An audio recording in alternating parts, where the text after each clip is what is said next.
ប្រម៉ូសិនសង្ក្រាន្តឆ្នាំថ្មីពីបុរីវិឡាទួលសង្កែអរិយខ្សាត់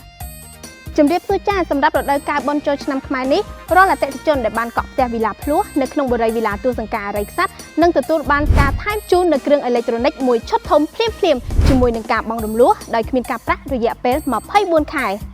បុរីយើងខ្ញុំមានសំណង់រឹងមាំប្លង់សេ3សន្លឹកពេញទីតាំងពិសេសលើផ្លូវភ្លោះមុខសួនទិញភ្លាមចូលរស់នៅភ្លាមប្រញាប់ឡើងកាប់ដល់ជូនត្រឹមមួយផ្ទះតែប៉ុណ្ណោះចាប់ពីថ្ងៃនេះរហូតដល់ថ្ងៃទី19ខែមេសាឆ្នាំ2025បើចង់ទិញផ្ទះនៅក្នុងក្រុងអរិយខ្សាត់កុំភ្លេចនឹកឃើញដល់បុរីវិឡាទួលសង្កែអរិយខ្សាត់ដែលជាជម្រើសដ៏ល្អបំផុតសម្រាប់អតិថិជនសម្រាប់ព័ត៌មានលម្អិតទំនាក់ទំនងមកកាន់ផ្នែកលក់តាមរយៈលេខទូរស័ព្ទ092 228 789និង093 228 789បុរីវិឡាទួលសង្កែគុណភាពផាសុកភាពសោភ័ណភាពនិងភាពជឿជាក់